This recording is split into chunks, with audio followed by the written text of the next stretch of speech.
Alors, j'ai vu l'Empire de Bruno Dumont. Alors, l'Empire de Bruno Dumont, c'est le mec qui avait fait Maloute et la série Le Petit Quinquin et Les Inhumains.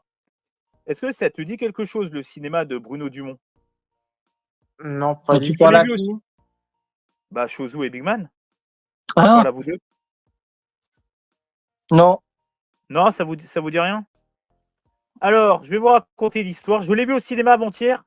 C'est un film qui est sorti le 21 février 2024. Moi, je l'ai vu un peu plus d'un mois après. Je l'ai vu au cinéma. On était 4 dans la salle. Le cinéma de Bruno Dumont. C'est un cinéma un petit peu à l'ancienne.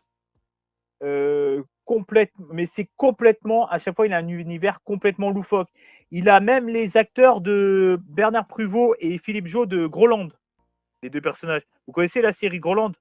Enfin, Oui. l'émission, on peut dire, ouais, c'est plus connu. Alors, il y a même Fabrice Lucchini dans le. Il y a même Camille Cotin. Alors, je vais vous raconter le synopsis. Sous les dehors de la vie commune d'habitants d'un village de pêcheurs de la côte d'Opale, surgit la vie parallèle et épique de chevaliers d'empires interplanétaires. Alors oui, c'est une sorte de relecture de Star Wars, en proie aux luttes sanguinaires de ces clans. Parce qu'il y a le clan des 0 et le clan des 1. Le clan des 0, c'est le clan du bien, je crois, et le clan des 1, c'est le clan des mal, ou l'inverse, je ne sais plus. De ces clans à l'annonce de la renaissance du Marja. Prince résurgent, mauve et immonde. Bête de la fin des temps, 6 ici sur la côte, et marmot d'un jeune couple séparé à l'ordinaire de leurs conditions dans un quartier résidentiel. Ouais, le synopsis, il est un peu mal écrit, je trouve. Alors, j'ai écrit une petite critique. J'ai écrit la critique. Vous allez m'en dire des nouvelles parce que je trouve que c'était mieux que je vous la fasse à l'écrit, celle-là, parce qu'elle n'était pas facile à résumer de vive voix. Donc, attendez, par contre, elle est où? Elle Attendez, n'est pas au-dessus de l'image parce que je vois qu'il y a ta tête d'un côté. De quoi? Peut ton commentaire. Dans ce que tu partages, il y a un truc en écrit à côté, c'est pas ton commentaire.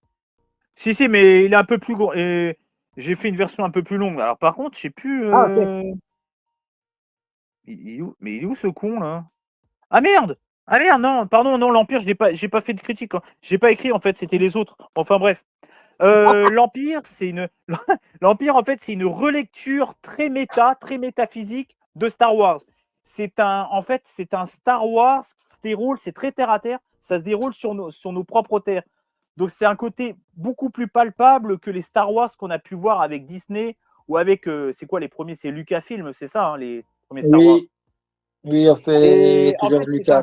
c'est un Star Wars très métaphysique, très avec. Putain, c'est très dur à expliquer ce film. C'est un film, ouais, c'est un film très méta hein, avec quelques. Ce film, je vais vraiment pas y arriver. Avec une métaphore, voilà, avec une métaphore entre les méchants et les gentils, un peu comme ce qui se passe les méchants et les gentils, la force du bien, la force du mal, on le retrouve dans Star Wars de base. On est d'accord. Là, Voilà. ça va être retranscrit dans des adolescents, dans des êtres humains comme vous et moi. En fait, ce que j'aime bien dans ce film, c'est qu'en fait, on met à l'honneur, malgré tout, malgré la petite guerre qu'il y a entre les méchants et les gentils, on met au centre de ce récit les êtres humains. Bon, il y a un petit défaut, je trouve qu'il aurait mérité une grosse bataille à la fin avec les humains et avec les 0 et les 1. On voit un petit combat final avec oui, comment ça s'appelle? C'est des vaisseaux, hein, c'est ça, entre des vaisseaux galactiques dans le ciel. Bon, on va dire que ça reste quand même, c'est quand même un budget à 7,5 millions d'euros. Mais ce qui est bien, c'est qu'il y a quand même vous allez voir, il y a quand même des sabres laser, il y a quand même des vaisseaux qui se posent, il y a la maison mère qui se pose aussi sur Terre. On les voit aussi dans l'espace, le truc galactique et tout. Et franchement, il y a niveau visuel, les effets spéciaux sont assez bluffants. Et ce que j'aime bien aussi, c'est le côté très réaliste des habitants parce que c'est dans la côte. Je ne sais pas si vous connaissez la côte d'Opale. C'est un lieu en bord de mer, je ne sais plus dans quel département, et c'est là qu'est déroulé le film. Et ce que j'aime bien, c'est qu'en fait, on voit les vrais gens, on voit les vrais habitants, on voit les vrais habitants de ce petit village. Donc ça donne une contradiction entre la réalité, la fiction la science-fiction et la relecture de Star Wars. Et ce que j'ai bien aimé, c'est qu'en fait, ça mélange habilement la parodie, la relecture, l'humour, la romance, le sexe, le bien et le mal, et le côté méta, le côté méta et toutes les symboliques entre les. Enfin, quand je dis les symboliques, les métaphores entre le bien et le mal. Et ce que j'aime bien aussi, c'est que ça rend un gros hommage au space opéra. Et ce que j'aime bien aussi, c'est tout le côté, les êtres humains, les méchants, parce qu'en fait, les héros et les héroïns, ils sont obligés de vivre avec les êtres humains pour continuer à survivre. Donc, ça rend que, en fait, ils veulent envahir la Terre, les deux, mais en fait, ils ne peuvent pas parce qu'ils sont eux-mêmes humains. Et en fait, ils sont plus humains qu'humains, quoi. Ils sont plus humains que méchants, quoi, en définitive. Et ce que j'ai bien aimé, c'est le casting qui s'en dégage de ce film. Il est où mon putain de casting? Ah, il est là. On retrouve Lina Koudry qui joue Lynn, qui joue un petit peu la copine de il est où notre personnage principal? Oh, c'est con, ils l'ont même pas mis, quoi. Enfin bref, c'est pas grave. Bah oui, ils l'ont même pas mis. Ça m'énerve, ils mettent un casting, ils le mettent même pas, quoi. Le figurant et le personnage principal, là, sur le coup. Non, mais là, ils mettent même pas parce que comment il s'appelle? Le personnage principal, il y est même pas. Comment il s'appelle? Il est où, ce con? Là, vous voyez celui-là qui est à côté des deux meufs, là, en bas. Johnny, voilà, il s'appelle Johnny. Et ben lui, il n'y est même pas dans le casting, c'est complètement débile, quoi. Alors, c'est l'un des personnages principaux, d'ailleurs. D'ailleurs, il sort avec celle-là qui a les cheveux courts et celle-là qui a les cheveux longs. Celle-là qui a les cheveux longs, c'est celle-là qui est la gentille, et elle, c'est le démon, parce que lui et elle, c'est le démon, en fait. Okay. Et je trouve que les personnages, en général, les ados jouent, enfin, les ados qui ont 20-25 ans jouent plutôt bien. Par contre, je trouve que les adultes, Camille Cotin et Fabrice Lucchini, ils ont un jeu un petit peu théâtral qui est un petit peu, allez, c'est un peu surjoué. C'était pas obligé d'en arriver là, quoi. Par contre, est-ce que vous saviez que Bruno Dumont, ses acteurs sont dirigés par oreillette, c'est-à-dire qu'ils n'apprennent pas leur texte, il fait tout par oreillette. Je ne sais pas si vous connaissiez cette technique de réalisation. Oui. Ouais. C'est assez rare. Dans le milieu, c'est assez rare, mais ça se fait quand même. En tout cas, j'ai pris un pied monstre devant ce film. D'ailleurs, je vais vous lire ma critique écrite. Mais de toute façon, c'est une technique qui... En fait, c'est en progression, hein, puisque avant, il fallait savoir son texte et tout, mais ça empêche quand même l'improvisation. Bah oui, il y a un côté improvisation, du coup, du fait que ce soit à l'oreillette. Ouais, mais je veux dire, ils vont dire mot pour mot ce qu'on va leur dire dans l'oreillette. Bah, remarque, quand tu apprends un texte par cœur, c'est pareil aussi. Oui, mais c'est quand tu oublies ton texte, tu essaies de putain, j'ai oublié mon texte. Ah, ouais, attends, je vais remeubler. Ouais. Autrement. Par contre, mon film là, c'est marrant, c'est que moi, il m'a fait penser à un vieux film.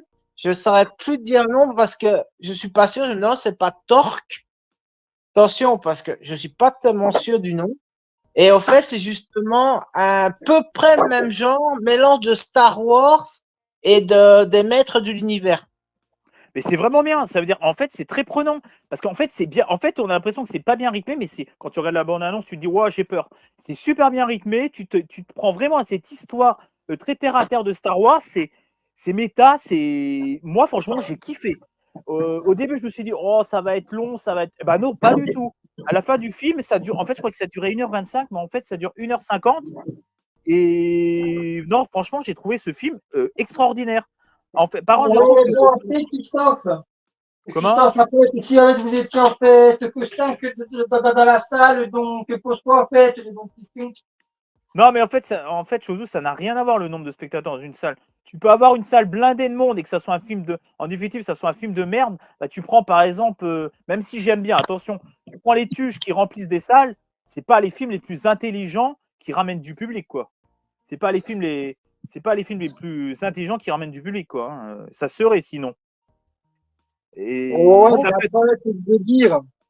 Mais bon, je veux dire que s'il n'y a pas beaucoup de personnes, et ben en fait, ça veut dire que ça intéresse qu'une minorité. Voilà, et les autres, ils s'en battent les steaks, quoi. Ouais. Ouais, mais ça, oui, il y a qu'une minorité qui s'intéresse, mais c'est aussi parce que le film était sorti aussi depuis plus d'un mois, quoi. Donc, ça se comprend aussi que à la fin, t'as plus beaucoup. Je sais pas, moi, tu prends même les Bienvenus chez les Ch'tis, ils se représentent depuis 15 ans en salle. Bah, ça m'étonnerait pas qu'il y aurait des salles à 2 ou 3 spectateurs, quoi. Même le film le plus vu de l'histoire du cinéma, si tu laisses pendant 10 ans en salle, bah, t'auras que 2 ou 3 spectateurs par Ah, par j'ai une séance. petite anecdote avec le cinéma. J'avais été voir à sa sortie, attention, à sa sortie, j'ai été voir un film, j'étais tout seul à la salle. Ah, bah, regarde, Chouzou, tout seul. t'es emmené Tina. Salut Matina, salut mon bébé, salut ma fille. Donc, dans la salle, je me suis retrouvé tout seul devant le film. Ah merde. Bon, moi, t'avais la paix. Salle privée, quoi. Et attends, et il venait de sortir. C'était les Muppet Show, le retour des Muppets. Ah oui, d'accord. Ah oui, c'est que là, vraiment, ouais.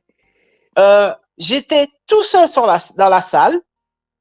Et pour te dire que même le mec qui passait le film est venu dans la salle me demander est-ce que je mets l'entracte. Je lui ai dit bah non, vu que je suis tout seul. Vous avez des entractes, vous, encore. Ah ouais, nous on a l'entracte à la moitié du film. Mais c'est obligatoire ou Bah c'est eux qui le font, donc oui, hein, c'est obligatoire. Ouais, d'accord, ok. Mais maintenant, moi, il est venu vers moi déjà, c'est la première fois que ça m'est arrivé. Il est venu vers moi, il m'a demandé est-ce que je mets l'entracte ou on continue le film. Je fais bah on continue le film. Hein. Et je suis sorti beaucoup plus tôt que les autres gens. Ah d'accord. Okay. J'étais vraiment tout seul dans la salle, quoi. Je te jure, c'était un truc que j'aurais pu m'arranger, quoi. Bon. J'ai pris la meilleure place. J'avais le choix. Bah moi, en fait, dans ma salle de cinéma, parce que c'est une salle de cinéma que je connaissais pas, l'écran, il est tellement loin parce qu'il y a une scène devant, parce que c'est un peu une salle polyvalente, tu vois, une salle des fêtes, que tu es obligé de te mettre devant, quoi. Tu es obligé de te mettre devant pour que ça fasse à peu près normal, quoi. Et c'est la première fois que ça m'arrive, ce genre de choses. Si tu te mets devant pendant 2 heures, t'es là et t'as un torticolis. Mais là, même pas, puisque l'écran était vachement au fond, quoi. Enfin, il y avait beaucoup plus d'espace que d'habitude, quoi. Ah, ok. Était beaucoup plus loin.